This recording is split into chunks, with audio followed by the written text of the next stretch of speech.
From Los Angeles, California, with a mad scientist party hour.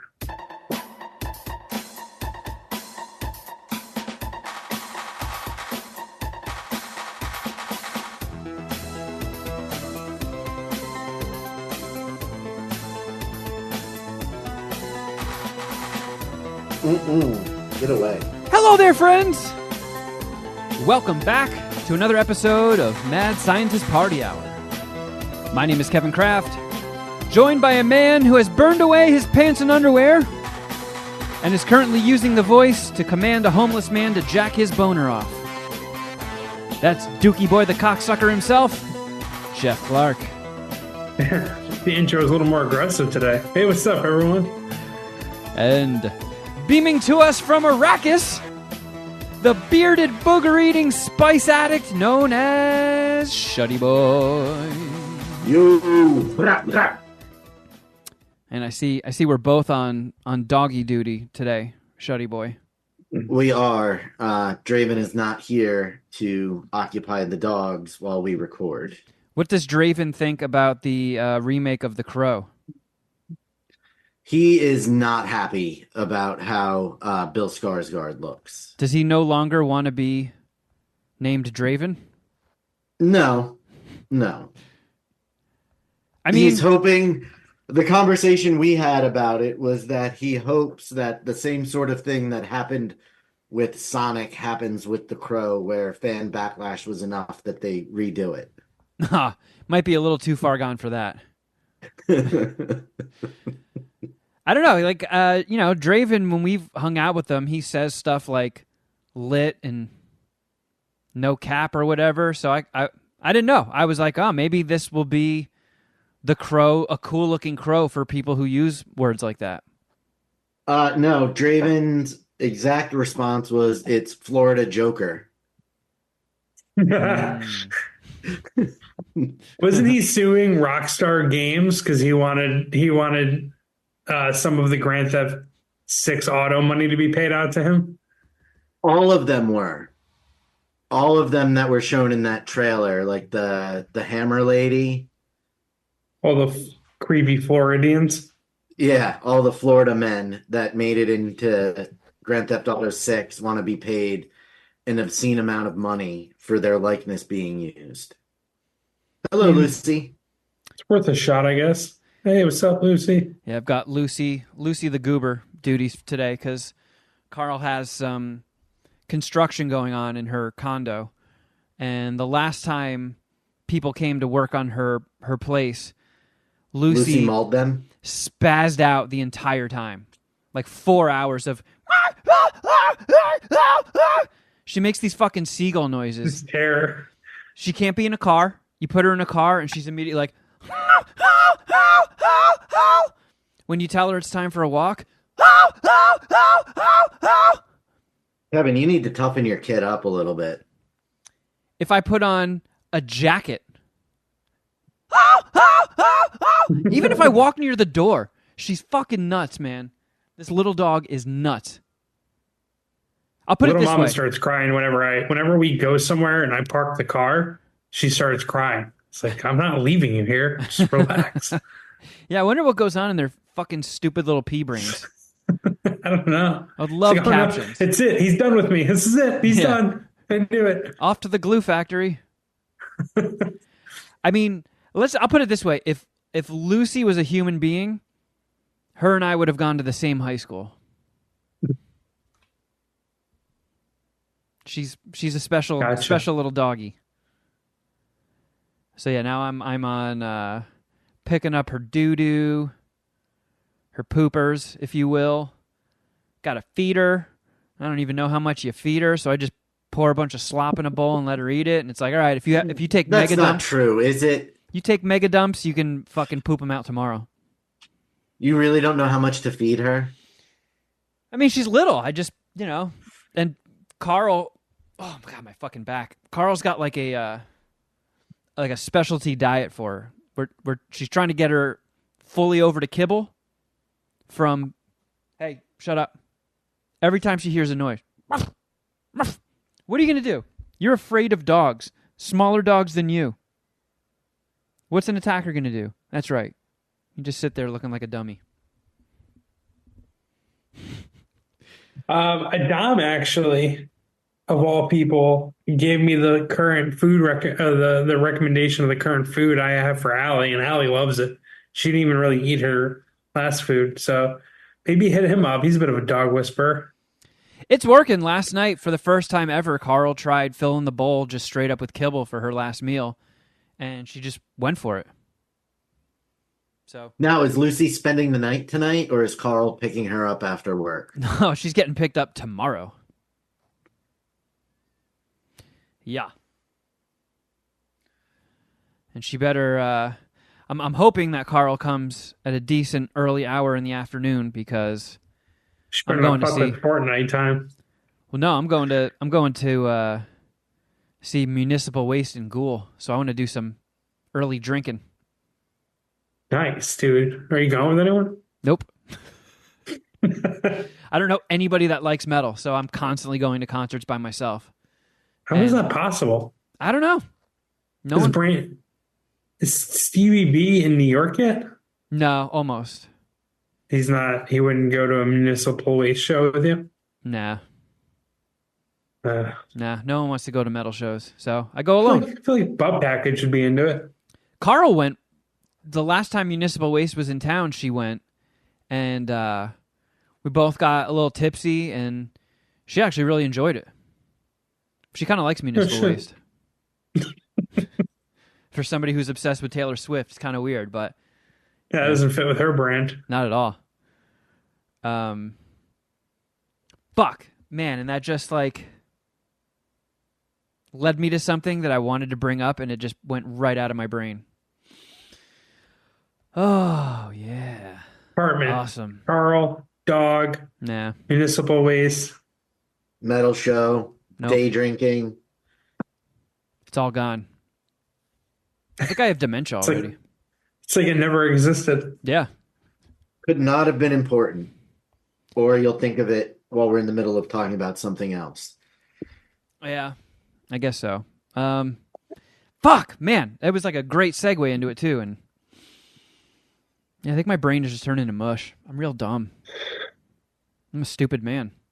I don't know what's Yeah, wrong. I haven't been getting smarter lately either. Exactly. You did mention, Jeff, like if it was going to cut into Fortnite time, and Fortnite has been officially retired. Oh wow. Who Team 6 is dead? Yep. Well, Oh no. Poo Team 6 has taken up another mission. After, I mean, had to have been like fucking 4 or 5 years of playing Fortnite, right? It was preposterous. More than that. Ridiculous. Fucking ridiculous. Because I've been in this house 4 years, and we started playing a year or two prior to that whenever season 1 came out. We were still season 1 when we all got into it. Yeah. And we played way longer than we should have. But it's just, it got to a point where like fucking, it used to be like if you're playing on a console, you can be in a lobby where you only play against other people playing on a console. And once they were like, oh, now PC people are in and you have no say in the matter, like it's nothing but cross-platform, it was all over. Like PC players can just assign an action to any key on the board, and if you're playing with a controller, you have to like hold one button down that brings up another menu and hit other buttons, and you just get, there's no contest. You just get, it's like, all right, so we're basically existing just to be fodder for PC players. So things moved over to this new game. Have you guys heard about Helldivers 2? No. I missed the first one too. So did I.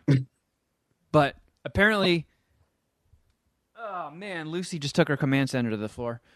It's like, I thought you were going to say she took a poop. no, she pooped right before, I walked her right before we started recording, and she laid a big fat log, so we should be good for a little bit. But it's like Starship Troopers.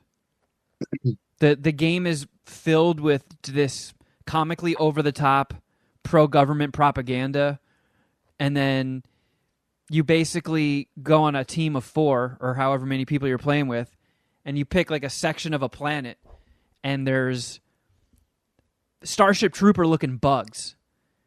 And, the more missions you do, you level up and you get currency and you can buy new gear. You can buy new weapons that you call in from above, like a hovering spaceship in orbit will like blast these little pods down where you get cool weapons or nukes or missile barrages. And it's kind of fucking sick. And you can also pick robot missions. There's like one section of a planet that's taken over by rogue AI, and it's basically like Terminators. So you switch back and forth between Terminator missions and Starship Trooper missions. And it is quite dope. I'm not going to lie. I'm really enjoying it. Although, whoo boy, I teased it last week, and I started up the Movie Night with Kevin Patreon, and I may have made a fatal mistake here. I'm not going to have any spare time anymore. It is so much more fucking work than I thought it would be. I mean, you're in for 2.5 hours at a minimum, right? Because you got to actually watch the movie. Yeah. Plus, on top of the research he has to do to be able to talk about the movie, other than just what he gets from watching it.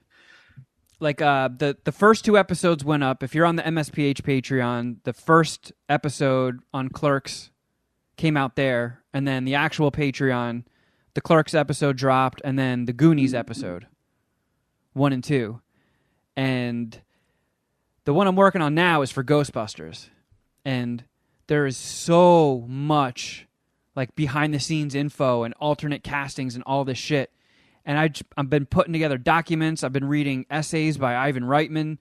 I'm just about finished watching it with commentary, and then I'm going to rewatch it without commentary. And then, the whole recording, editing, and uploading process. I've stepped in a big pile of it, fellas. I was like, hey, I'm watching all these movies anyway. I might as well do like little podcasts on them. Now they're all like fucking term papers. But dude, when you discussed the idea last week, I was like, this is pretty ambitious. I'll admit, I did not hear most of the conversation about I was in La La Land when we talked about it last week. And then when I saw the posts go out. Are you going to do that one, Kevin? No. And then I saw the posts go up on social media. I was like, oh, this is what Kevin was talking about on the show. Why were you in La La Land? Were you just super high? I don't remember. I might have been doing something for work. All I remember is you saying something, and Jeff's like, well, I was expecting 30% of it, whatever you do. And then the conversation was over. So I was like, oh, maybe it's just a new Patreon tier. I was really not. It has something to do with Kevin watching movies. Yeah. Well, people have been pretty supportive. It seems like, yeah. Good. Got a lot of solid feedback. People seem to be really digging it. Decent amount of people signed up. So we'll see if people keep coming over, keep digging it.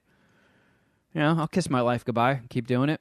It was mostly just because like I need another source of income. Like after being somewhat unemployed for about a year now, it's like, all right, this is all the money I set aside to keep myself afloat has been steadily pissing out of my bank account, and I'm now in the danger zone. So it's like, all right, do I go get a 9-to-5 job and just royally fuck our schedule of being able to do this show, and then on top of that, all of the other shows we do for the MSPH Patreon? Because it's trickier now. Now that 2 of us are in our 40s, Jeff's getting close.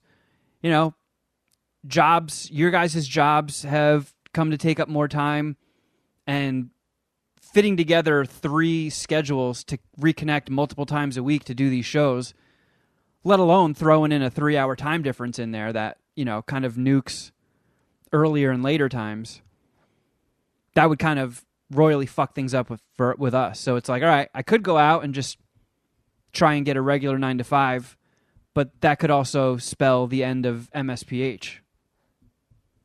So I was like, all right, I'll give this a shot.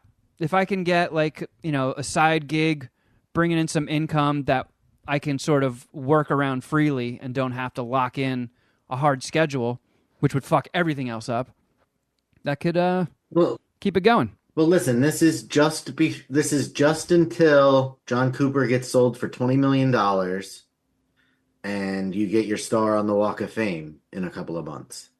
Well, I like your ambition there, Shuddy. Who doesn't? Yeah, let's. It's contagious. Love that ambition. I mean, What are your our cameos are going to throw it, or what's going to put this movie over the edge. I believe you're right, Shuddy. Those were just the three little pushes the movie needed to go from great to being something that's going to be discussed about right alongside Citizen Kane. A Hall of Fame five dicker that'll. Somebody else who does a movie podcast Patreon will do an episode on John Cooper. Yep. This is going to be number one on the list of movies you need to see before you die. Yeah. Fuck yeah.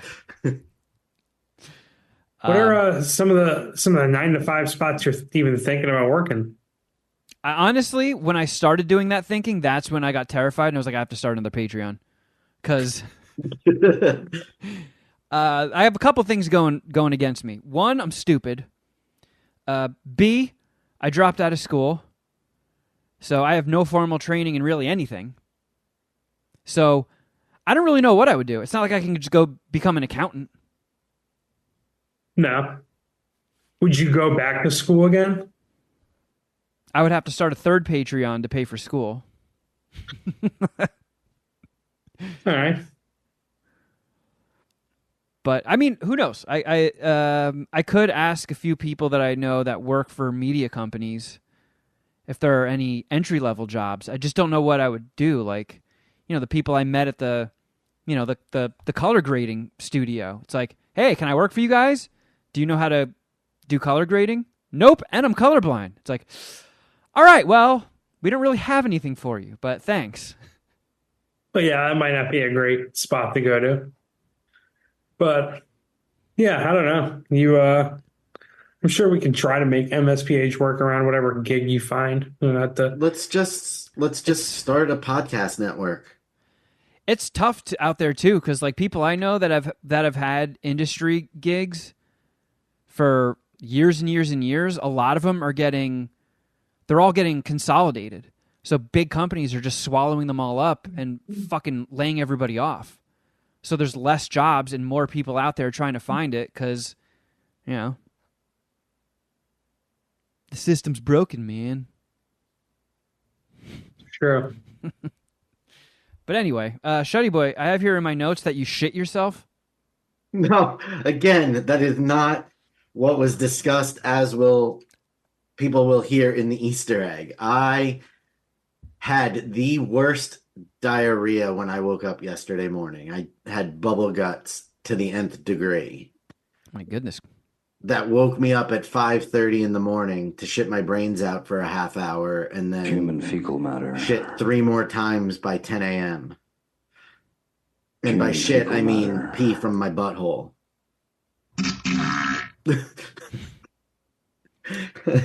And sadly, the only thing I can link it to is the halal I had on Saturday. That definitely should be chief suspect number one. Oh, God. It, My it ass is declared literally, it is literally all I ate on Saturday because it's 2 meals. So I had it for lunch and then I had it for dinner. And it was like, for some reason this time, it was like melt my tongue hot, spicy. Oh, wow. So you just... And Oh, no, my it ass was- is declaring a holy war on my toilet. it was fucking delicious, but yeah, it was bad. It was bad. Like, it was just pouring out of me with little effort. Oh, With please. little effort. Please be more graphic, Shuddy Boy. Sorry. I thought that's what we do here. Yeah, I figured if you were going to have me talk about it, I better make it worthwhile. There's a bunch of flies fucking circling my ass.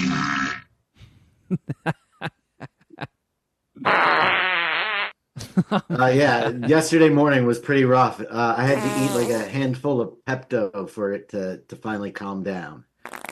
But yes, I sadly think it was the halal. God damn But it, it was Draven, delicious, and it's not where's the poop gonna bismo? it's not going to stop me from eating it again. Yeah, that's like that. What was that South Park when they were talking about Chipotle? It's like, hey, we found this product that cleans the bloodstains out of your underwear after you eat Chipotle. And you're like, why would you eat something that makes you stain your underpants with blood? Well, because it's delicious. Yeah. You know, there's Now I want cost-benefit analysis, and peeing from my butthole is not a cost I'm not unwilling to pay for delicious halal. It's because you're a warlord, Shuddy. You will shit your pants. God be damned. I didn't shit my pants. I did, however, yesterday was a day where I'm like, I might have to tell the guys tomorrow that I've shit myself. Because I don't know if I'm going to make it home. I'm on the brink. I have to poop again. And it wasn't even an intentional poop chicken. Like it just came on out of nowhere on my way home from work yesterday. I've been known to jerk off on my poop. Yeah, and then Jeff shows up and he blows a load all over your shit. It's part of his brand. How many times did I say that? Part of my brand is that I jerk off on my shit. I guess this morning. How do you have two sound drops of that? Yeah. Because you said it two different ways. Yeah, I guess so. I was a real chatty Cathy about my routines. You fucking nasty animal. Oh, man. I'm not going to apologize. I am who I am. That's the way to do it. That is the way to do it, Jeff. No regrets, Jeff. No regrets. Yeah. Nope. Man, have you guys heard about that new show on Hulu, Shogun? I watched the first episode. And what did you say, Jeff? I heard it kicks ass. Oh, it's sick. Carl and I watched. When's it set? Like 1600. Yeah. You know, when the samurais were. Oh, do they have any fucking 1600 samurai cars? I didn't know samurais were done. Yeah. I don't know. Sorry. My bad. I thought they were maybe like Texas Rangers. It's like, no, I mean, they still need cops in Texas. Maybe they still needed samurais. And is it samurais or samurai? Samurai. I don't think there's an S at the end. Yeah, it's like sheep. Yeah. Well, I figured maybe they still need them in Japan. Alternatively, there's a new show on Netflix that I've been watching called House of Ninjas. Oh yeah, that showed up on the autoplay. Is it good? It's pretty damn decent. Yeah, it's actually. Is it everything I want from a show called House of Ninjas? Are people getting fucking murked by ninja stars? No. Oh god damn. I will. Hold on. I'm going to spoil something from the most recent episode that I watched. They get asked specifically about ninja stars, and they say they don't use them because it's easy, because they get left behind, and then people would know about them. So they do address it. That's why you get an intern ninja who just like hangs out in the rafters, and once the massacre is done, they jump out like a ball boy at Wimbledon and just pick up all the loose ninja stars. But it's about a family who's ninjas for the Japanese government who suffer a tragedy and retire from the game. And then the rival ninja clan comes back to power and the government drags them back into service.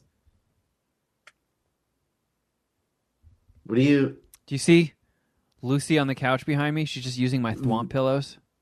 Lucy! Yes. You see her?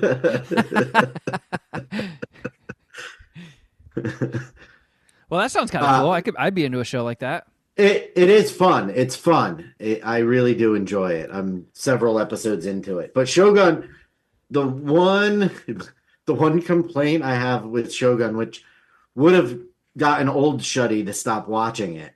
Subtitles? Yeah, I just don't understand. I don't understand why it has to be subtitled. Is the whole show subtitled?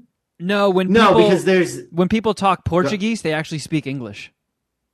But when they speak Japanese and it's subtitled. Yeah. So I think rather than like having two different sets of subtitles going around, they're just like, all right, let's make the fucking Portuguese people speak English.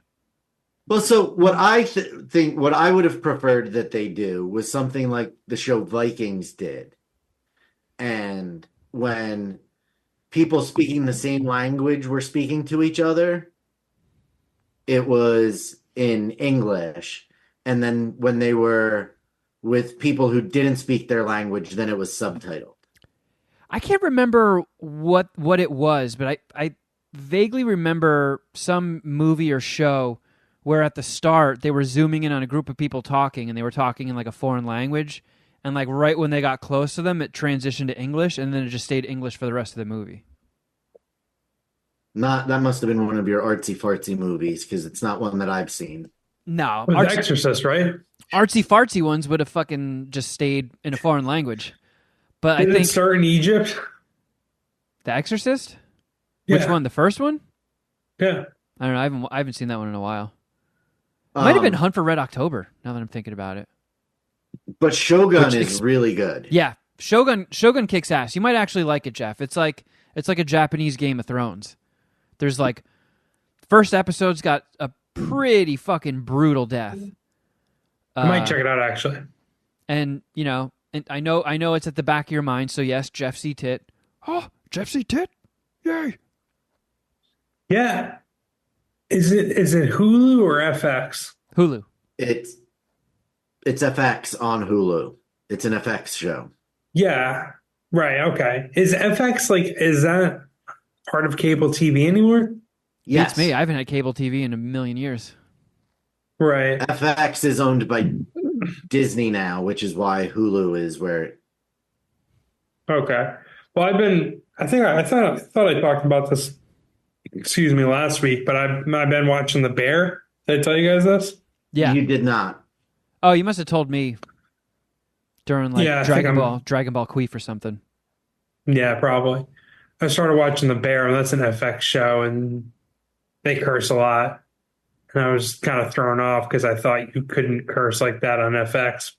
But Jeff C. Tit on FX too? Yeah. And like they have those little, you know, moments where the screen goes black and there's a commercial break. Yeah, but most shows do that. I think they do that scene transition. They do, but they don't stay dark for that long. And I think they might do that because so many people also subscribe to streamers with the ad tier. So it's just like a natural insert to have a commercial break. So if you don't have premium Hulu, I guess, then that's where they would go. But we just use Carl's account. And does she buy the premium? Because I use the $8 one that's not premium, and there's so many fucking commercials. She's got premium Hulu, but bitch ass Netflix. So when we're at her place, we try to avoid Netflix as much as possible to get out of the commercials and shit. Man, they really fucking pulled a switcheroo on us, didn't they? Hey, cut the cord. Ditch cable. Come over to streaming. It's awesome. And then it's like, oh, all of our prices are going up. Oh, you've been paying for Prime? Now, if you want to stay getting premium Prime, it's $3 more a month. Otherwise, you get commercials too. It's like, holy fuck. My anus is thrashed. It healed up after, you know, cable had its fun. And then right when I got the stitches out, streaming rolls up like boing. Stitches out. Fuckers. Fucking scumbags. But here we are, doing the devil's work, promoting their shit for them. Well, because Shogun... The Bear kicks ass, and I'm about to be finished with season 2. Season 3 comes out in June, so I'll get into Shogun. How many episodes are out? I think the third one comes out today. And it's 10 episodes. So it's based on a book which they made into a previous miniseries, I think from 1980. And that Japanese actor that I really like, the dude that was in like Seven Samurai and all the Kurosawa movies, he played like the main character who, I think his name's Hiroyuki Sanada. fucking kick-ass actor. He plays the same role that Toshiro Mifune played. He was like in The Last Samurai with Tom Cruise. Fuck, all I can think of are like obscure, just early samurai movies that he did. But if you saw a picture of him, you'd know who he was. He's a fucking G. And he's crushes this show. He's so fucking good. It's sick. Like the second episode, Shuddy, like really sets some stuff up, and it really does feel Game of Thronesy. Yeah, I mean, I really enjoyed the first one a lot. Yeah, and they're saying they It's might very even do visually striking. They might do a second season. Yeah, it's weird. It's like the landscape of, Japan from 400 something years ago. It looks really well done. Like the CG doesn't look shitty at all. They do this weird effect where the bottom and the top of the screen is perpetually got like a little blur to it. Interesting choice, but I didn't find it all that distracting. I think you should give it a shot though, Jeff. I'm going to. I'd be curious to see if boobs and blood win over you having to read. I mean, Oh, fucking words. yeah, I mean, that's at least a noble attempt at trying to get me to do subtitles. Shuddy, what else happened to you? I know you had like other things that you threw out in the Easter egg that I didn't have time to write down in the rundown. What the hell were they? It was the bubble guts. Oh, the heartbreaking news. Oh, yeah. Well, wait. Should we do this MSPH style and call it fart breaking news? I mean, you're really building it up to be more than it is. Okay. Just Taylor Swift's boyfriend's brother retired this afternoon, and I've been various states of emotional upheaval because of it. I'm guessing he was a good guy? Jason Kelce retiring is a big deal for fans of the Philadelphia Eagles. How long has he been on the team for? 13 years. Oh, my goodness. Has he played on any other teams? Nope. Whoa. He's been there longer than we've been here. But not by much. We've been going for longer than 13 years. Was it 13 years and 4 months? I guess I'm just counting myself. Sorry. Oh. Because he was drafted in 2011, in April of 2011. Oh, first episode of MSPH recorded early December 2010. All right, so we got him by 6 months. Yeah, we outlasted him. This is... No, he's going to go get a 9 to 5 and can't keep up his fun job. No, he's got his podcast that fucking doing numbers. I'm sure he's fine. He's going to be fine. Him and his brother Travis are going to be like, they're going to have their own version of like the Manning cast. They'll probably do like watch along shows and stuff like that, watch along football games. They better not fucking start watching along Deal or No Deal or Supermarket Sweep. I'll fucking beat those guys up. Don't fucking move an Arling, Kelsey's. Yeah, you better not watch any. No fucking anime shows. You guys can't do anime shows. You can't rant into your phone while you're taking a dump. Our brand. But we do, dog. Well, my condolences, Shuddy. Yeah, I don't know what we're going to do. Man, really that Cam Jurgens is the answer. That guy's really that big of a fucking deal, huh? Where his departure, he's a Hall of Famer, and this is a little too nerdy for maybe the audience, football nerdy, but the center, which is a position he played, is actually the second most important position to a football team. Most people don't think that, but that's the case. No, because they don't like score touchdowns, right? They don't get into the end zone, so they don't sack the quarterback. There's no stat for a center. The only stat there is a bad one, fumbles. Like you don't want those. So oh. Yep, that's definitely too nerdy for my pea brain. Yeah. But I'll take your word for it. It is a big loss. because the strength of the Philadelphia Eagles for his whole career has been their offensive line. Damn. So Well, I'm sure you guys good will news figure for it the out. Giants, though. So, I have to play that fucking guy twice a year. Shuddy, you've got a brand new game for us that was kind of just organically hatched on last week's episode, if I'm not correct. That Not is mistake- correct. not yes. mistaken. We've even got an intro for it. Oh, yeah. If you'd like to hear. I'm glad that that makes me happy because that was part of the reason I was so upset with myself for forgetting to tell you when we talked about what time we were recording. I was like, he probably isn't going to have time to do the intro, but I'm so happy that you did. Oh yeah, I got your back, Shuddy. A happy Shuddy boy is a happy life. So here it is, the new game that we are going to be playing.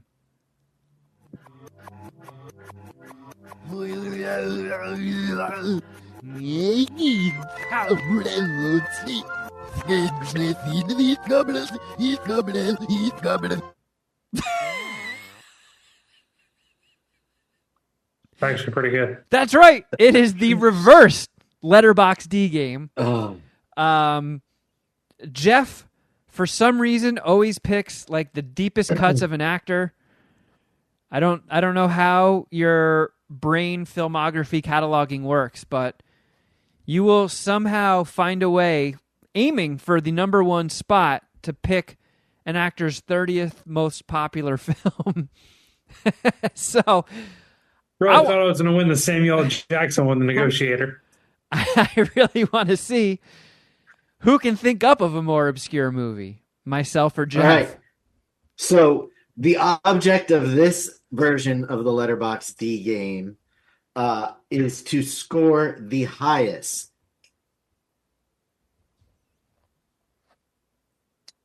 So wherever the movie falls in their list, That's how many points is you get. how many points you get. Oh. So Shuddy's got to count down to like 150. Oh my God! I should have also gotten like thinking music. So I have 6 for us to do this test run with, Okay. and I've picked some not fairly known. I've picked some famous people, some that we've done a few times before, but we've always been trying to get their top, so it's going to be fun. Okay. And we're going to start with the people. They're going to go in order from least number of movies they have on their Letterboxd to most. Interesting. Okay. So the first person we're going to go with is good old Sandy B, Sandra Bullock. Ooh. Sandy Bulbo. She has 63 listed on Letterboxd. All right. Who can get the lowest ranked Sandy Bulbo movie? Interesting. Jeff, is anything coming to the surface? Not really. It's just movies that are probably popular. Oh, Speed! I have a feeling that this version of the game, Jeff is going to hit number 1 and 2 frequently. Yeah. Yeah. I'm very nervous about looking dumb in this one, too. Who's going Sandy first? Bullock. While you were pooping.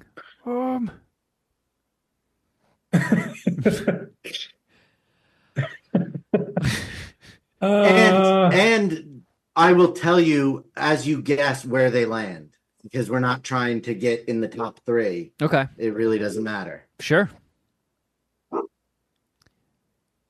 Do you want me to go first, Jeff?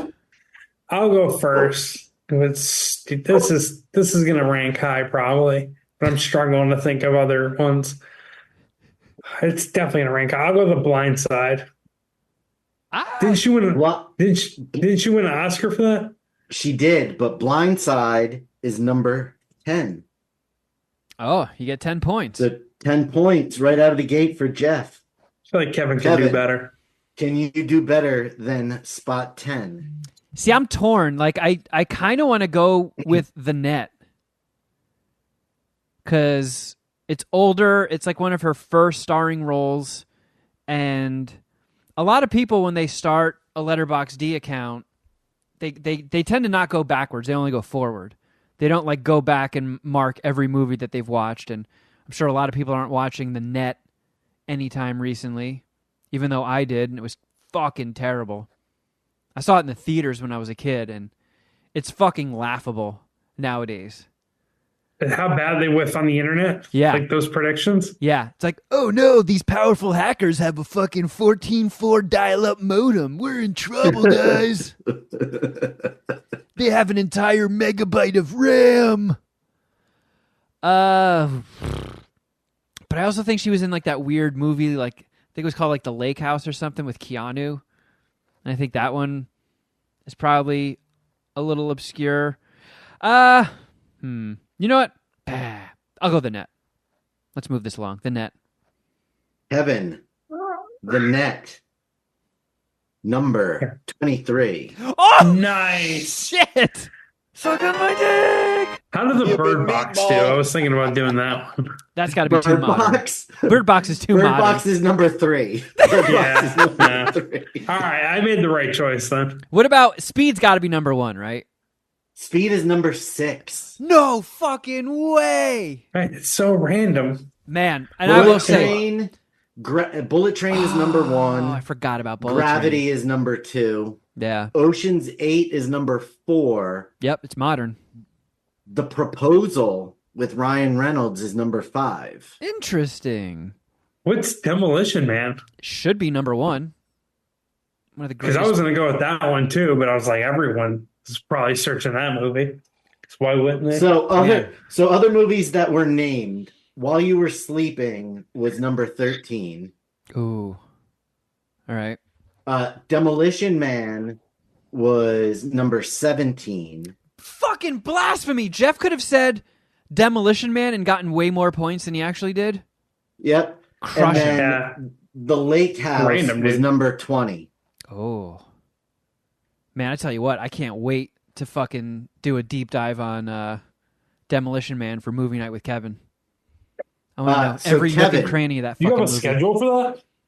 I'm starting to build out a schedule, yeah. The next person has 89 movies. Oh! All right. Do you want to go first or second on Scarlett Johansson? Oh, I'll go first. I'm ready to fuck. All right. Oh, what are you no. going with, Okay. Mr. Cocky Pants? Okay, If I so... were you, I'd go with one of the Avengers. That or a Wes Anderson movie. Those never do well. Man, this is one of those times where like I really hope I get the title right, because Scarlett Johansson is actually in my like highest ranking of actors watched on Letterboxd. You know, like you like look at your stats. So I have seen a shitload of her movies, but there's one that I haven't seen, and I think it's gonna stink. But I might fuck up the title. The girl with the pearl earring.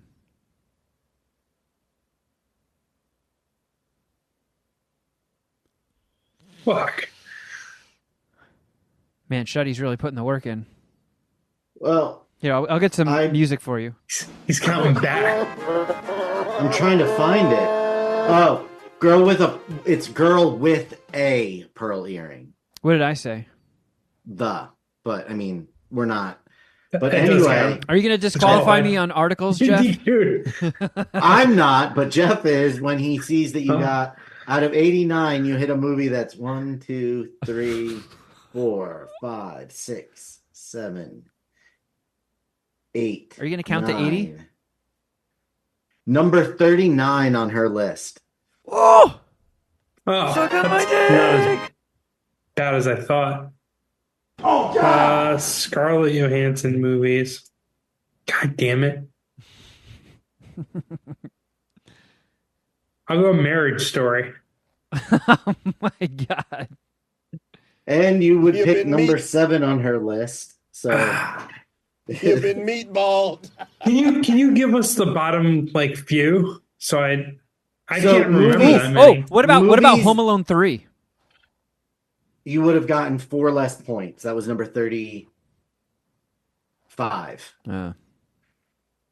So movies that you guys would have heard of that came below Girl with a Pearl Earring. The Black Dahlia, Eight-Legged Freaks. Oh, yeah, Eight-Legged Freaks. The Black Spirit. Dahlia.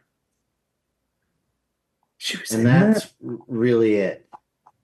Yeah, she was the Black Dahlia, wasn't she? No, I don't. No, she was like somebody's wife. Like either Josh Hartnett or... Who was the other guy? Was it Two-Face? Was it Aaron Eckhart. Aaron Eckhart?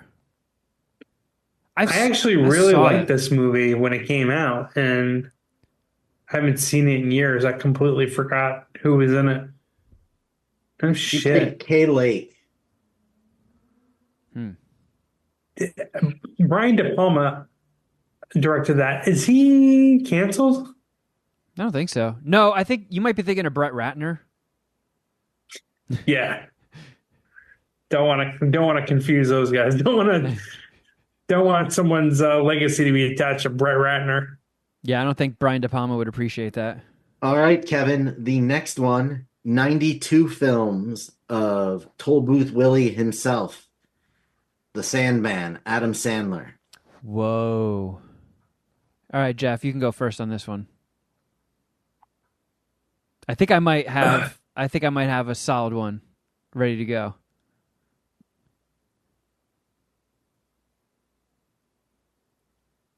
But Jeff might be I have able to pick start. something I haven't even seen. I'm gonna go Little Nicky. You've never seen Little Nicky? No. You fucking wet fart.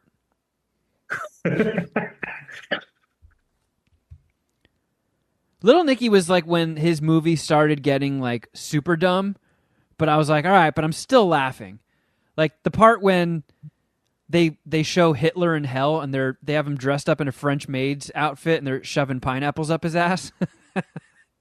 I actually, now that we're playing this game, I think I have a worse chance at this one because Kevin just knows so many more movies than I, and he can. Well, Little Nicky, number 32, Jeff. Not a bad score. You set a respectable mark.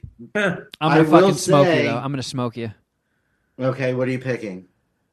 I think his first movie, if it isn't Mixed Nuts, I think his first movie was Going Overboard, which has one of the funniest posters. It might have been like when they first invented Photoshop and they were like, let's make a movie poster with it. They made the poster for Going Overboard.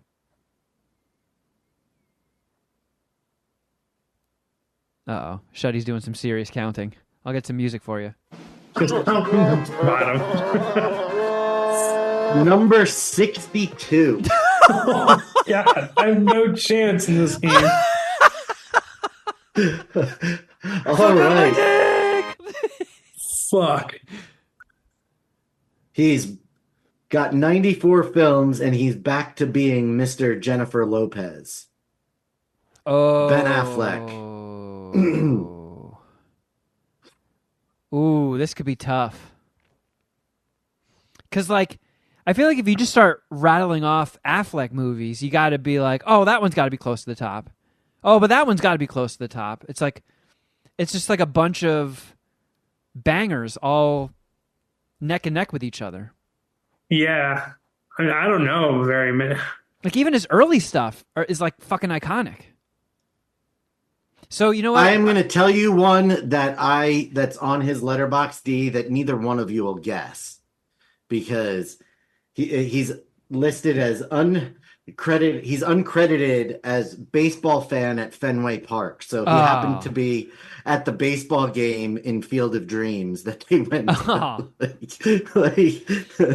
Uncredited can't count. But Field of Dreams is a popular movie, so what would that be on his list?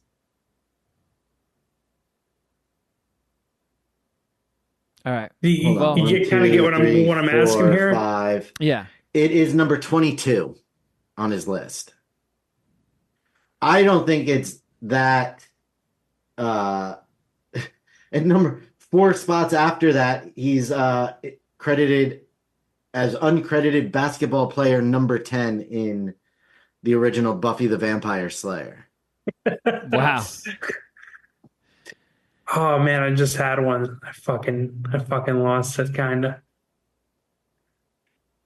I have a feeling that some of his more recent ones might, just because some of his early stuff is so iconic, even though he has small roles in some of them, they will probably still outpace some of his more recent ones that flew a little under the radar. Jeff, are you going first on this one? No, it's your choice. You get to pick if he's going first or second. Yeah, Jeff, go first. Jeff C. Tip. I heard this is like one of the worst movies ever, right? Geely? Is it Geely? Oh, good pull. With Jennifer Lopez? Yeah. That's probably going to be less. Isn't it like considered like one of his worst movies ever? Because he does have a pretty sick career. It's considered one of the worst movies ever, and I've seen it, and it is pretty bad. It doesn't have any redeeming value like Samurai Cop or anything like that, where you can have fun watching it. It's just terrible. Yeah, but it could be like one of those things where it's so terrible, and Jennifer Lopez is also in it, that maybe it does well. I don't know. I don't think so. I think you want to give me the score now, Shuddy, or do you want to wait till? I think you got a good one. No, I'm going to give it. I'm going to give it. You, out of 94 movies, you left Kevin only 42 to pick from, because this was number 52 on the list. Oh, God! Ooh. Are you keeping track of all the points, or is it just per game that we're doing? No, I'm writing it. I've got a list. Gotcha. Oh, man. I think you're going to make up some ground with that, because the things I'm seeing after that, I would be shocked if Kevin pulls any of them. That was a solid move. That was a great move.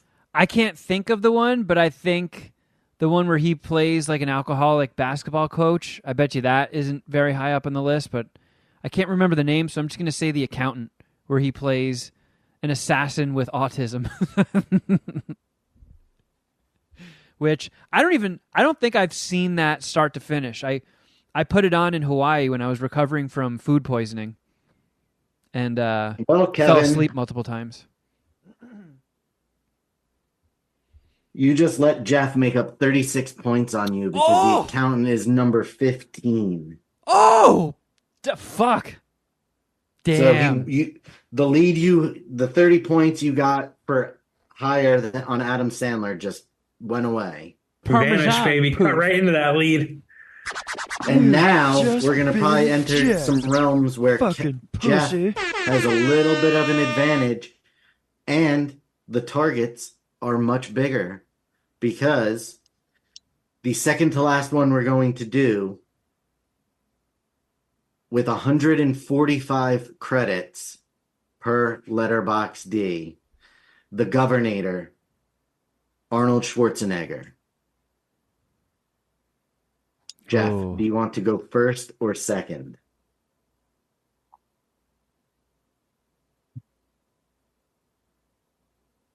I'll go first. You know what?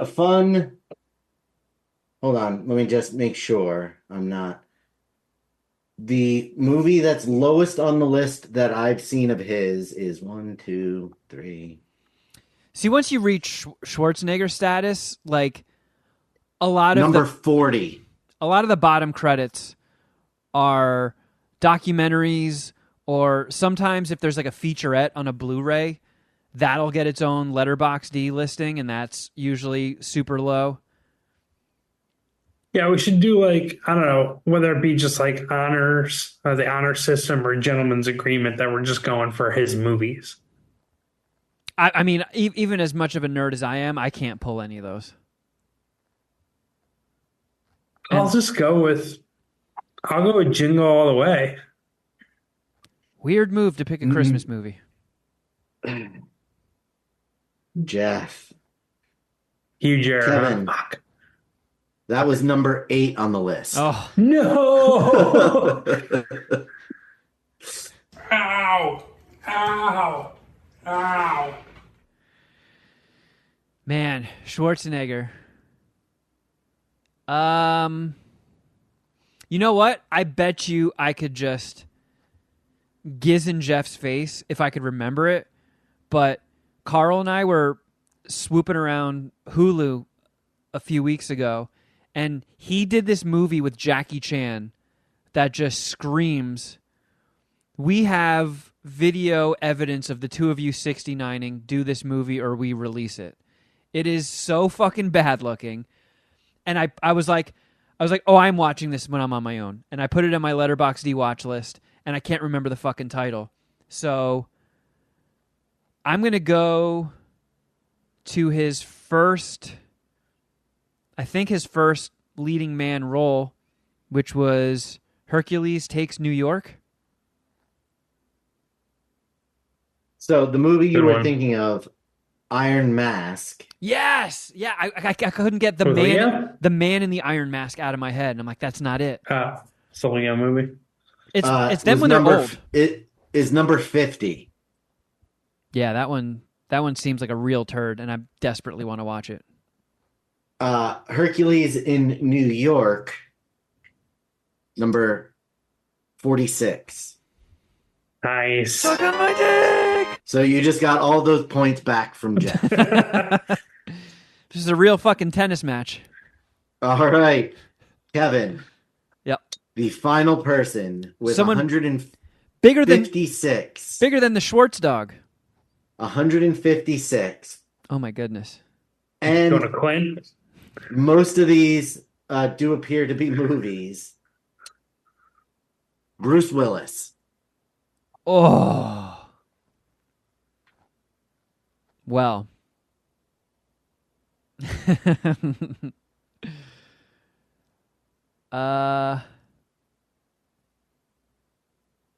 There's two that I are got the jumping. most random one. I got the most random one.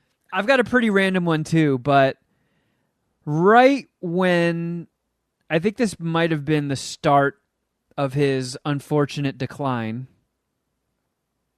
of his health before anybody was even being given a whiff of it. He did this movie called Trauma Center, which had to have been like my You children might have have been, me here. my children have been kidnapped. I have to make this movie to secure their release because it is woo. But yeah, I'm gonna go Trauma Center.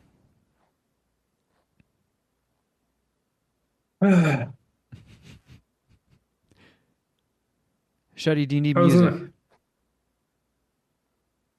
He gave me the finger. Jeff, in trouble. I would just put your cards down and fold because Trauma Center was number 102. Oh! Oh my God. How many is there? 156. So you've I got 54 films. I believe in you, mine's Jeff. not that random. Oh, I was What were going to you go gonna- to oh, Die I was going to Hard. go to the Jackal. Oh, Die Hard too, I mean. the Jackal is kind of far down there. 1, 2. Is that the one with Jack Black? It's the whole 8 yards of the one, or is it a whole 9 yards? I feel like it should be 9 yards. It was Okay, 9, and then hold the on. sequel was 10. It was number 5. 1, 2, Number 3, fuck. 4, 5, 6, 7, 8, 9, 10, 11. So it was number 47. The whole Oh! 9 yards was number 40. What about the whole 10 yards? The whole 10 yards is lower on the list. I didn't even know that came out. I almost said Hudson Hawk. Hudson Hawk was number 43. Oh, all kind of hitting the same area of the dartboard. Also in that vicinity, Cop Out, The Kid. Oh, the kid. Or that. How about, is it Striking Distance? Oh, is that the one with the boat on the cover? Yeah. Movie kicks ass. 1993. Dennis Farina's in that. Robert Pastorelli, Tom Sizemore, or Sarah That Jessica is Parker. Dennis that Farina was is a G. I love that guy. that is 2 before the whole 10 yards. Oh. Man, I never had a chance there. So Yeah, we got to go back to the regular game next time. We got fucking smoked. Dude, Striking Distance got 20% on Rotten Tomatoes. Come on, that movie's better than that. Oh, that's a 5-ticker. I wouldn't go that far, but it's Bruce good. Willis on a boat. So Jeff, you score. Bruce Willis's name in that movie is Tom Hardy. No way. Yeah. So the scoring on this is similar to Queef or No Queef. However, you're Kevin, Jeff. Oh, no. Because Kevin was on watching Bruce ahead, huh? Willis, Kevin scored 102 points. On all 6 people, you scored 155.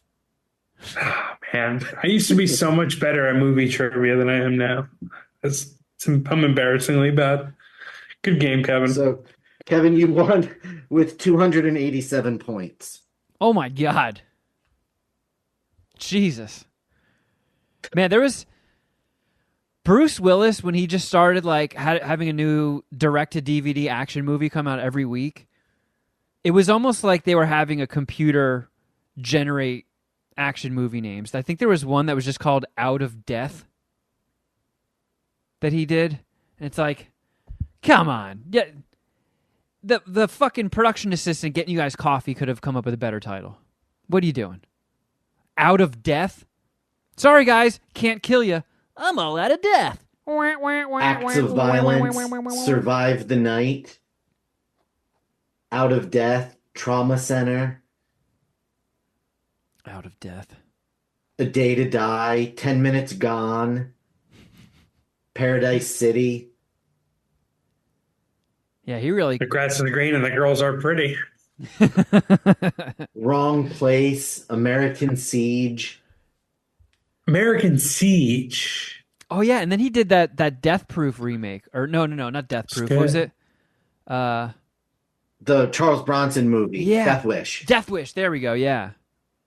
Which people got all butthurt about, but I kind of like that one. That wasn't that bad. Well, sorry, Jeff. We thought that little tweak would give you an advantage, but looks like it didn't help me at all. I'm gonna have to reverse this intro again.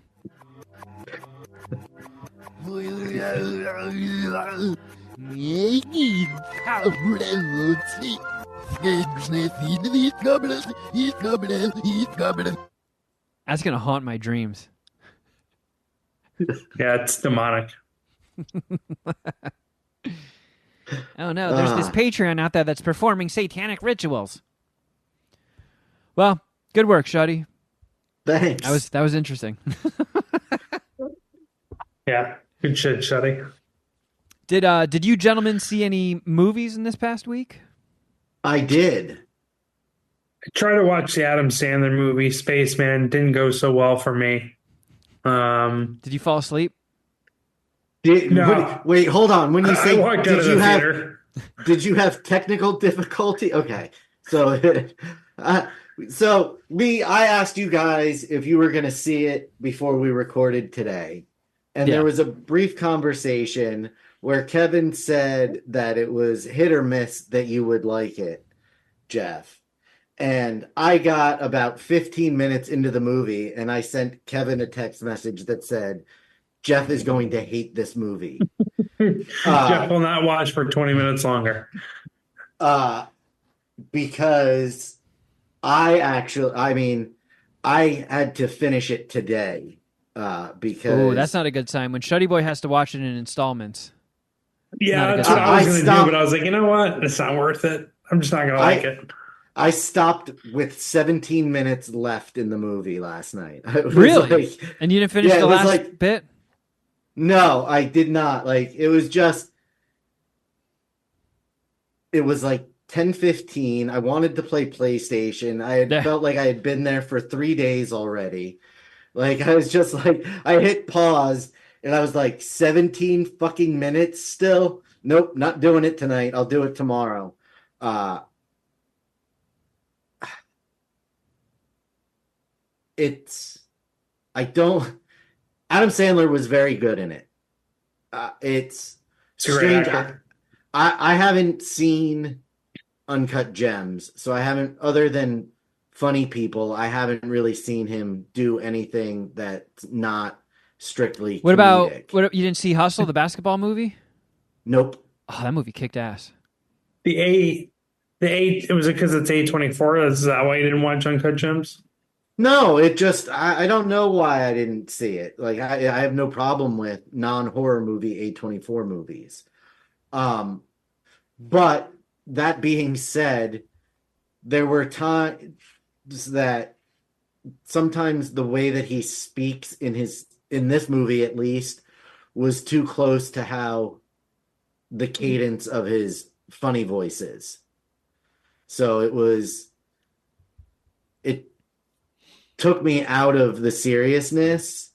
And I'll be honest, I was bummed that the movie was more about his marriage failing than about his space mission or his friendship with an alien. Yeah, I mean, I said that while I was watching it with Carl. I was like, man, I really wish this wasn't about relationships.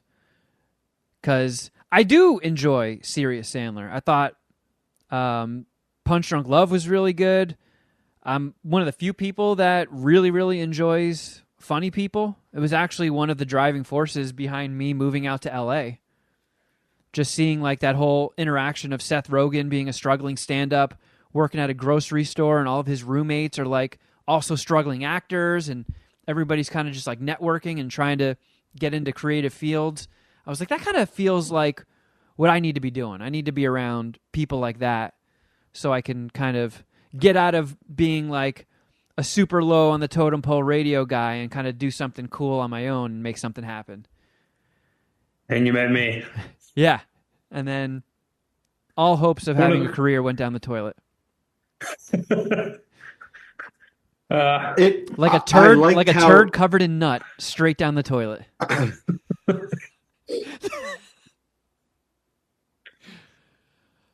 But I mean, I liked how the movie looked.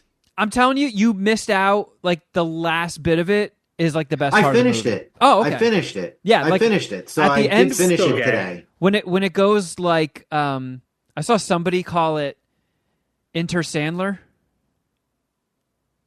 It's like Interstellar with the Sandman. I was thinking. Okay, I was thinking like Enter Sandman. Oh, yeah. Gotcha. Gotcha. I thought that part was cool. It was the relationship stuff. It's like outside of the obvious, like family members dying, just life catastrophes. The worst thing you could fucking go through are relationship troubles. Like isn't there that movie where it's like, I think it's Ryan Gosling. Marriage Story. No, that one was good. I always kind of fucking contradict myself, but I did like Marriage Story.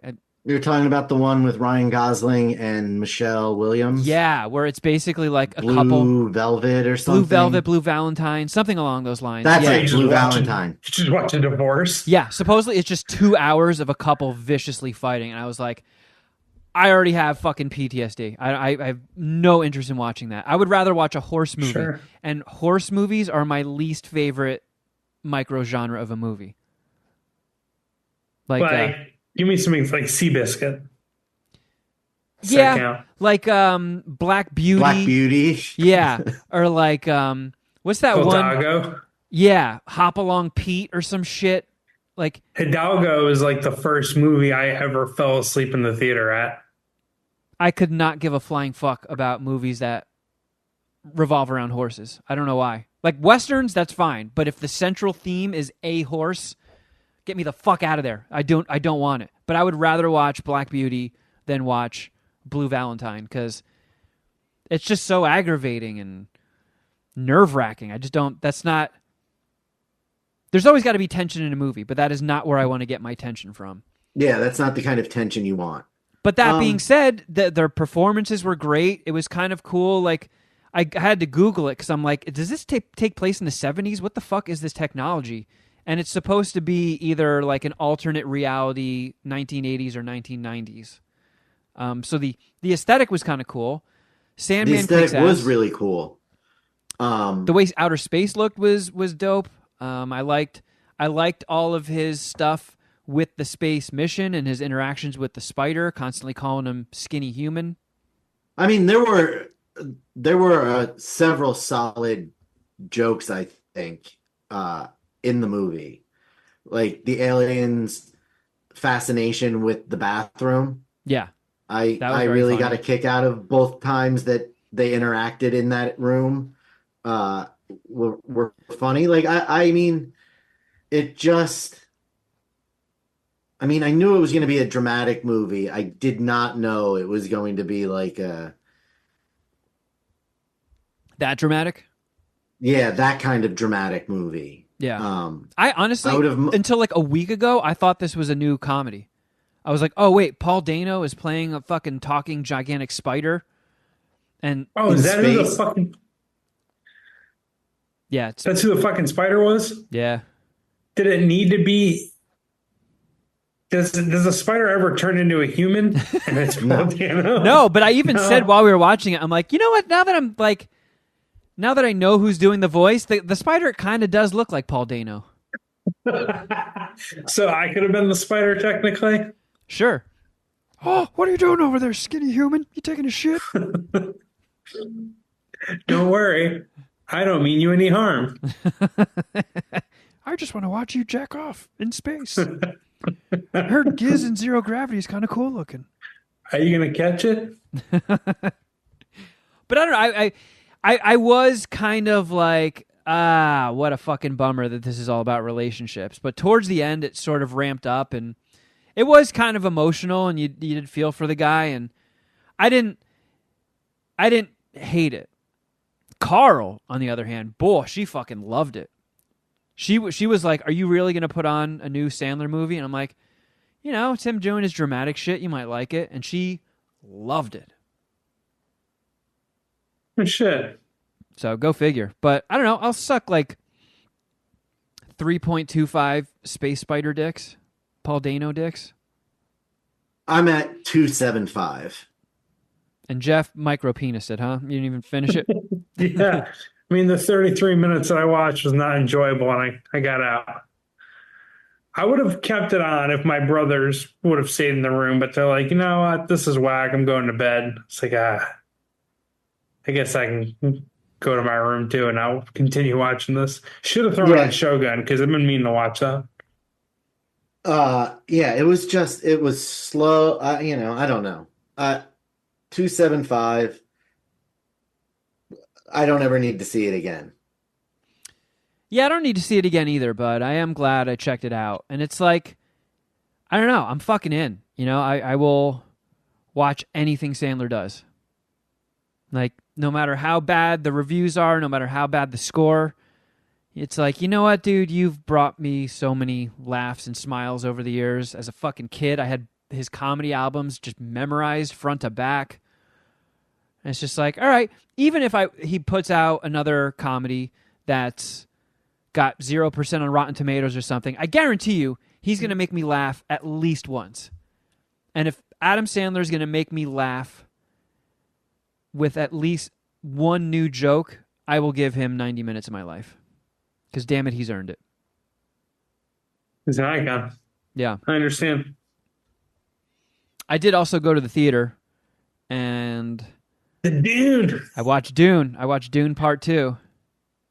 There's this guy doing like the 60-second recap of Dune 1 on Instagram. It's actually pretty good. Did you guys see that? I didn't. Because the first one was a long movie, and it came out years ago at this point, right? Like Yeah, 2020? 2021. 2021. Yeah, that was like one of Carl and mine's first earliest dates. Nice. So yeah, it's been a while, so I kind of forgot what happened, and I actually did rewatch most of the movie, but yeah, there's a guy doing 60-second recap of Dune 1 to get everyone ready for Dune 2, which I will be going to tomorrow with my brothers. Discount movie night. Nice. Yeah, I I went. don't have to spend $7.25 for that. So I saw it. I won't be that mad. I saw it yesterday at AMC, and Carl, I've seen Dune 3 times. Dude. Seen the first one 3 times, and that's because Carl wanted to rewatch it before we went and saw the second one because she's like, I don't remember anything that happens in that. So we rewatched that again over. I think that was Saturday. Saturday we watched the first Dune, and then Sunday, Dune 2 in the theater, and I thought it was solid. Like, there's some big names get killed off in the first one, and then some big names get introduced for the sequel. Like, every new character that popped up, they're like, oh, well, we have to get like a fucking A-lister for this. Like, Christopher Walken plays the Emperor in it. And he kind of looks like my great-grandma now. Kind of a bummer to see. It's like, oh no, that's Christopher Walken now? Oh, God, my heart just fell out of my ass. The guy's old. I know, but it's just like, damn, fucking time is a cruel mistress, huh? They turned Christopher Walken into my fucking Grandma Lucy. But I do, Yeah. I am a massive fan of Batista. That dude just fucking rules. I never watched pro wrestling. I never watched any WWE. I just saw him, popping up in movies around Guardians of the Galaxy. And, he's fun when he's doing his silly, comic book movie roles. But then his serious stuff, like that dude's got Oscar-winning chops, I believe. Even his tiny role in Blade Runner 2049, he's so fucking good in it. I don't know. I like him as a villain. I think he's a solid bad guy. I'd like to see him, as much fun as it is watching him be the hero and watching him be a good guy. He's a great villain, and he's pretty fucking nasty in Dune too. I think wrestlers are the best entertainers because, they're touring it, right? They're going into different cities every night. At least that's what it used to be. Obviously, most of the stuff is live, right? They're doing it in front of a crowd. There's obviously a physical component to it. Yeah. There's a bit of there's an acting component to it. Like they're writing their own lines or whatever, memorizing their own like storylines and stuff. So I think that's like one of the more impressive shows you could be a part of. So yeah, and it's I'm also, sure acting is somewhat easy for him. It's weird because, in the first days of the WWF glory, it was Hulk Hogan getting big roles, and they were just throwing him like silly bullshit. Yeah, and Thunder Lips and Rocky 3 was pretty much Hulk Hogan. Yeah. And then anytime he had to do something out of that, it was like preposterous. It was like Urban Commando and fucking Mr. Nanny. Stop it. If you're going to say that film's name, say it correctly. Suburban Commando. Suburban Commando. With Christopher Lloyd. Let's do a reverse Letterboxd Game with Hulk Hogan. I think both would be hard. Well, actually, no, that's fucked up. Like, Rocky is definitely his number one. But then, Andre the Giant. If Andre the Giant didn't die, I don't know Hogan what he has 72 credits on Letterboxd. Yeah, because they're all Rocky WWE things. Is number one. Yeah, they are. But like Andre the Giant was excellent in Princess Bride. For sure. Fucking killed it. Him and Carrie Ewells. Yeah. But he died way before his time due to his condition.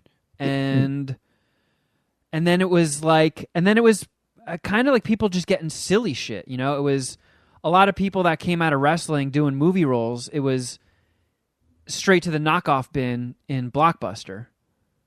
And then The Rock just became a fucking superstar. And obviously mostly action stuff or comedy action. And then John Cena was doing some action stuff for a while, but then there was like, your lane is being silly. And now he just gets comedies, which is weird. Like cock blockers in that couples retreat series he's been doing. Yeah, He's like good John in Cena that, did though. The Marine. Yeah, that was like a direct-to-DVD one, right? I think that one came out in theaters. The sequel went right to DVD. That was when the WWE was trying to do their own movies without Oh, that's anybody else right. doing. Like that Stone Cold Steve Austin movie, The Condemned, which I really fucking enjoy. I really I've like never that seen movie a that. lot. I really enjoy that movie quite a bit. Um, But Batista, who would have thought Batista had chops like this? I mean, He's fucking good, man. he is really good and good on Guardians of the Galaxy for really giving him that chance. Yeah, shout out to James Gunn. MSPH, MSPH alumni. alumnus. Yeah. Yep. He's where he is today because of us. I It agree. certainly didn't hurt. We really shined the spotlight on him early on. Hmm. He came on our show and he was just releasing video games, and then almost immediately afterwards gets Guardians of the Galaxy from Disney. I think he It's not even said coincidental. when he was on the show that I have an announcement, but I can't say it yet. He did, So 100%. If only I had reached out to him like a couple weeks later, because it really, literally was that close. He was on MSPH, and then out of nowhere, he got announced as helming Yeah, because Guardians of the he had Galaxy. even said when he left that he would love to come back. Yeah, and I was And- actually in talks with him to get him back after Guardians, and it kind of just all fell apart, and then he switched assistants, and I couldn't get a hold of his new one, and now he's too damn cool for the time being. But we do have a James Gunn directed video on our YouTube, don't we? Yeah, of Jeff The one where you... doing a karate board. Yep. Jeff, you've been directed by James Gunn. How does that feel? Feels great. You've been I directed. I dominated my part. You've been directed by That was James back Gunn. when Jeff liked to be adversarial with the guests. Oh yeah, you told him how much you hated Super. Didn't come out exactly like that, but I didn't give Super a good review. Yeah, to his face. I told him it was mostly because I ate mushrooms and I was expecting fucking Juno and Dwight from The Office, and that is not what that movie is about. It is dark. It's dark as fuck. But yeah, Dune 2 was fucking solid. I really liked it. I mean, the vision that I think you say his name, Denis Villeneuve. I would eat a fucking turd out of Jeff's ass to have vision like that. Like this. Were they so focused on Zendaya this time around as they were in the first one, where it was just always like a dream sequence about her? Well, no, now he has like different dream sequences because Zendaya is actually there. And Carl had that same complaint about the first one. I'm like, look, you got this girl who's one of the highest paid, most recognizable, biggest draw actors going. You can't just have her in the last 10 minutes. So they had to sprinkle her, like looking over her shoulder in the sand in here and there to be like, hey, remember, we got Zendaya. She's not only just in the last 10 minutes.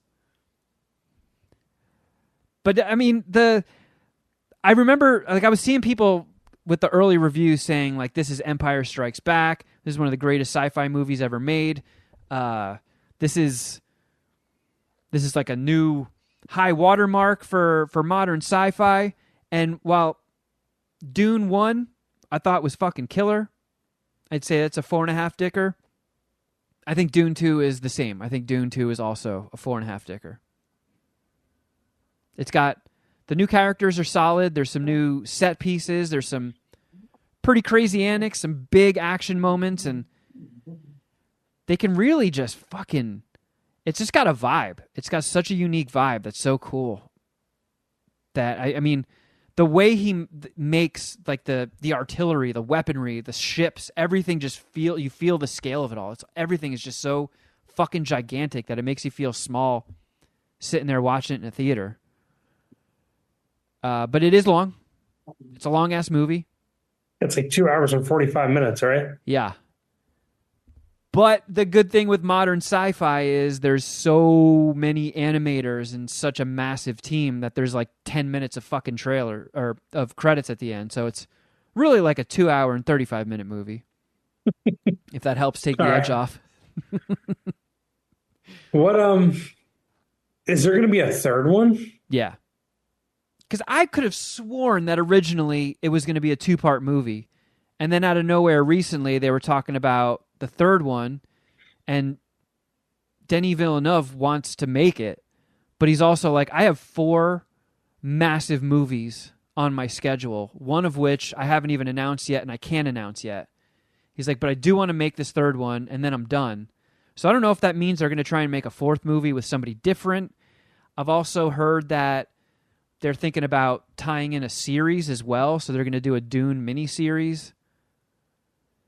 And it's like, how about you just make the 3rd movie and call it a day? Give this fucking guy a trilogy. I mean, he's got 2 movies that I consider 5 dickers. Blade Runner 2049 and Prisoners. Actually, Wow. Sicario might be a 5 dicker. Sicario is definitely a five dicker. Sicario is, I'm looking at his IMDb, came out in 2015. That and like Wolf of Wall Street, I think, are my favorite movies the last 10 years. Sicario's excellent. Fucking great. Like, fucking great. I love that. Sicario 2 was like all right, but like Sicario 1 was just iconic. Yeah. I love that movie. It like it kind of hurt Arrival and Blade Runner 2049 for me because Arrival just sucked. I was not a fan of that. But it was like I was so hyped for it because they had that guy and it was the year after Sicario. I was like, fuck yeah. And I remember liking Prisoners. Oh, Prisoners is Prisoners, sick. yeah, Prisoners was good. I I've don't seen really remember anything about it, but I remember liking it.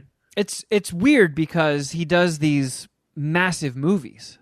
So like, even Sicario, just the scale of it, like when they're driving through, was it like Juarez?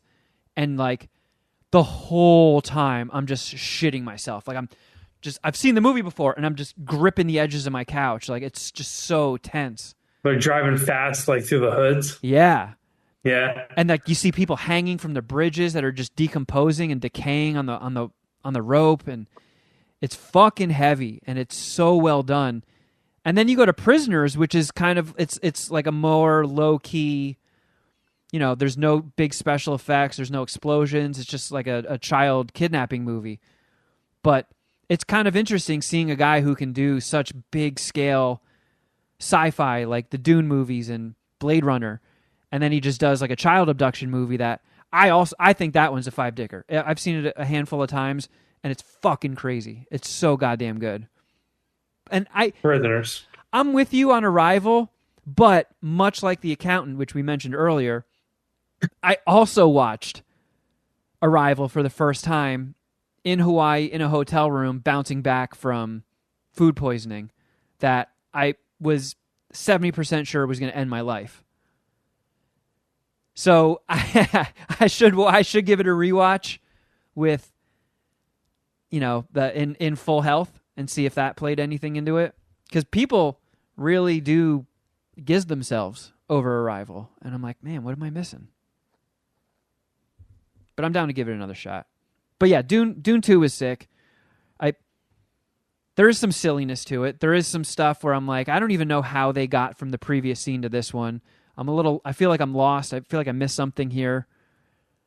The sand walking that they do to trick the sandworms is very silly. Kind of, it looks like me after I shart myself trying to get to the bathroom without making a bigger mess. But I'm ready. I'm ready for Dune 3. 4.5 dicker. So I'm curious to see what were you guys' thoughts on the first one? Did you guys like the first one? I enjoyed it. It was pretty good. Yeah, like I feel you on the spot, the point about like his world building and how good of a job he did, like kind of setting the table, I guess, for the franchise and the movie. I want to dislike Timothy Chalamet, but I don't. Like I like Dune. I liked It's the other one he was in. Don't Look Up, which was Oh a yeah, he pretty was. good movie, but like he was good in it and like it was well acted. Like I actually that's another recent movie that I liked more the second time I watched it. I was like, all right, this is kind of good. Um, and just like kind of whatever I've seen him in, I feel like he's going to be a star and someone that I could, I wouldn't hate going to see his new movie. Yeah, I mean he's straight up Diesel. There's no getting around it. His name, Timothy Chalamet, and he's got like those little lines over the letters. It's like, come on, dude. But then you see him act, and it's like, God damn you, you fucking handsome bastard. You're fantastic. Can't hate Yeah, the he's guy. good. On paper, we should, but can't hate him. He's just fucking excellent. That's kind of like I hate making this comp because there's no way he'll be this successful or this awesome. But it was similar. It's like similar type of vibe to like Leonardo DiCaprio, where it's like it kind of just like he went from like a bitch, like a homo, to like fucking awesome in like What are you even talking about? one movie. I don't like. I just remember like thinking like he sucked in Titanic and like the beach was gay and like all of it, like Basketball Diaries is fucking lame. What? All those movies are pretty lame. And then one day, like Leonardo DiCaprio got cool. And like that's what I feel like Timothy Chalamet is gonna do. Although I think his period of lameness was shorter than Leonardo DiCaprio's. Man, Come on, we're all old enough to remember. You didn't dislike Leonardo DiCaprio when he first came out. not Like when really. he was first popular, you didn't dislike him. No, I think I was already I on board. disliked him more because all of the girls were all about him. Yeah. It had nothing to do with thinking the movies were lame. It was thinking just specifically he was lame. But yes, when you frame it like that, Jeff, I understand what you're saying. Yeah. I don't know. I'm trying to think. Did Basketball Diaries come out before Titanic? Yes. Yeah, for sure. Because I like that. I thought Basketball I've I've Diaries never was good. seen Basketball Diaries. And what was the other one you hated? The Beach? I like The Beach. But Romeo and Juliet, Oh, hated that. piece of shit. Hated that movie, you're right. And Yeah. that was like the beginning of his hype. Yeah. That was And when there his rise became quite noticeable. Was Romeo Yeah, and Juliet, And what's the and then because Romeo and Juliet was the start of it, and then when Titanic hit, it was just Leo fever. Man, Yeah, and at this age now, like I'm trying to, I'm going back to see when Titanic came out, 97. So I was 11 at that time. So like, I don't know, it wasn't cool for me to like Titanic, right? And now it's kind of like, yeah, it's a good movie, and he's fine in it. But you know what I'm saying? Also, this is when it turned for me. 2002. Catch Me If You Can. One of my favorite movies ever. I fucking love that movie. yeah, That's I'll never forget when I saw Titanic in the theater with my mom and my little sister, and the credits start rolling and the lights go up, and I look down, and Joy is covered in tears and snot, and her face is all puffy, and she was like, and I didn't even cry once. I was like, oh yeah, you did good, Joy. You made it. Just drenched in tears and snot. so you took I didn't you took cry. her inside. I feel like she's my age, right? No, she's younger than you. Oh damn. She was born in 91. Oh shit. Okay. So you took her. You took her to see that when she was 6. My mom did. She's probably 5 Yeah, probably. Yeah. when. I mean, that was still back in the day when kids could handle gnarlier shit. 5-year-old. I guess not. I saw Beetlejuice mean- in the theater when I was 5. My mom took me to see The mean- Burbs. I fucking saw Roadhouse when I was like 4 or 5. We're So still I'm talking with about you. Titanic, right? Yeah. Like It had tits it's in it. not so. It did It's have not tits. so much the content of that movie that I would be concerned bringing a 5-year-old to as the fucking length.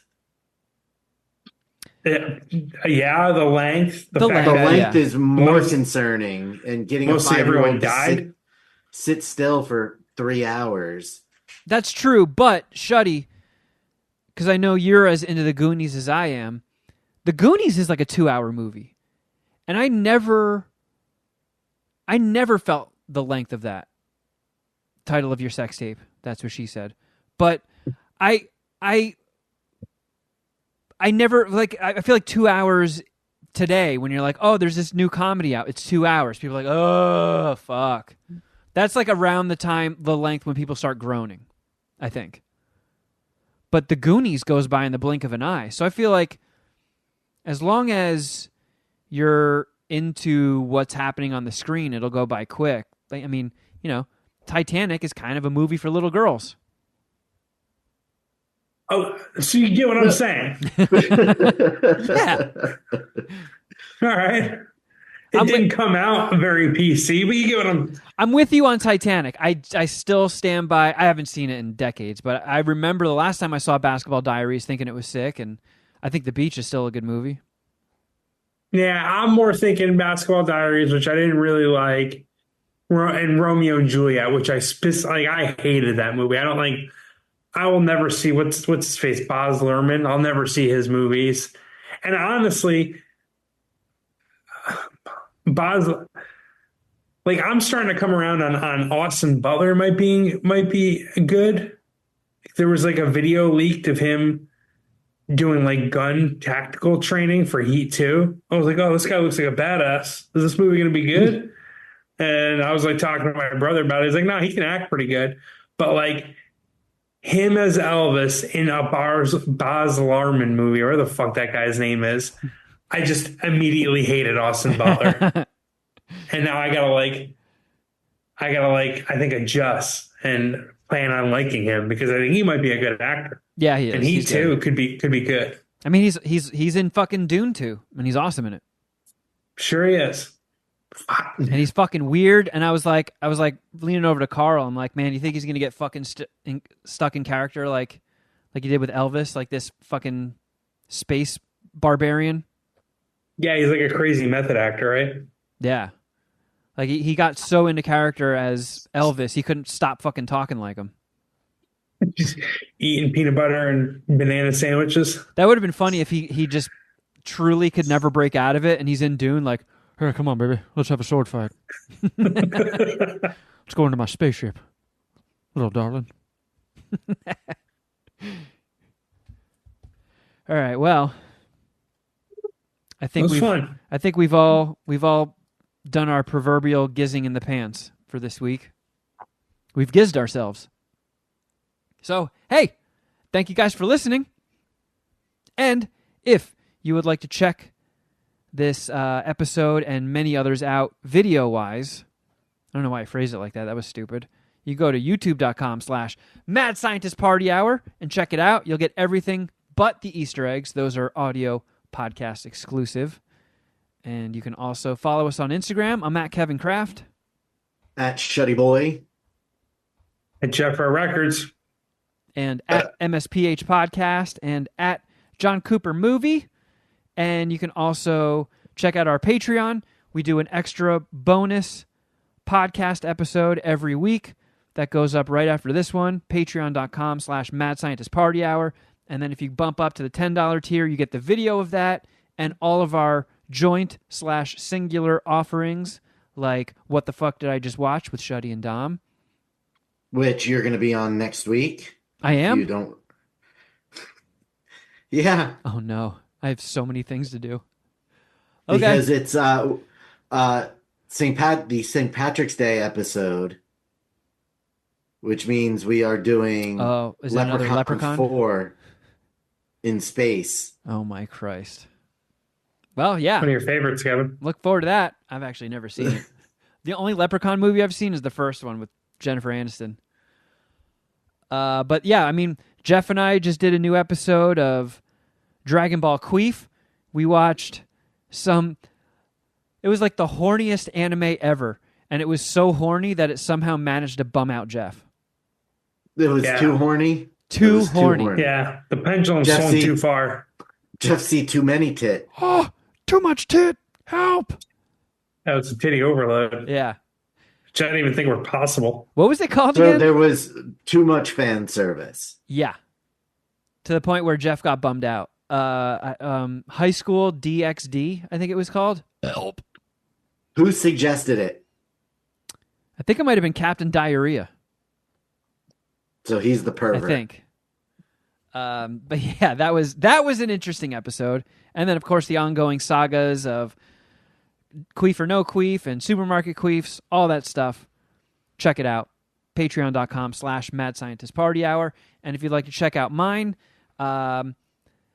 Patreon.com/Movie Night with Kevin. First episode, Clerks. That's up.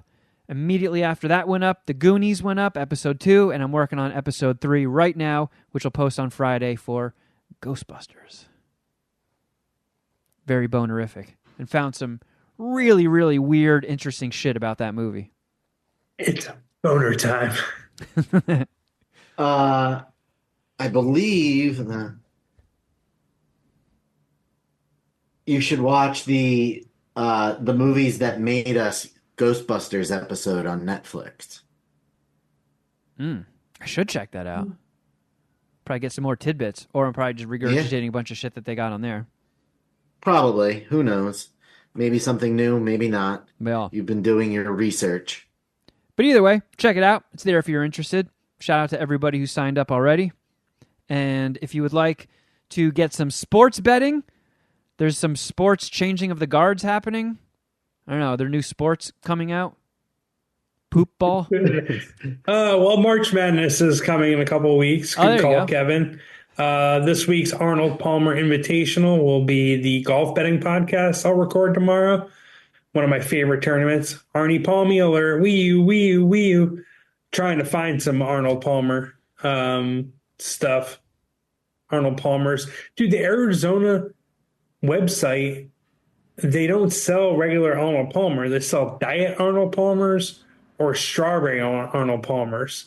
And the smallest case you can get is like a 22 pack. And with shipping, it's like $40. It's like, what? Shit's like 99 cents at the liquor store. Just go to your local Wawa and buy some.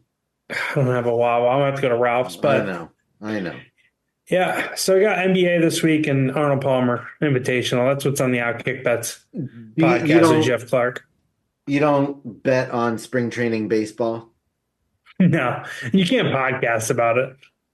It's got like a fucking 2-hour shelf life and no one is going to listen. Oh, man, there's nothing coming out, man. I'm going to fucking Little League games and shooting up in the bleachers. Yeah, it's dark without football, I'll tell you that. Well, you're finding some sunshine, Jeff, in alternate means. So check that out. It's right there waiting for you. And thanks again, everybody, for listening. And until next time, something.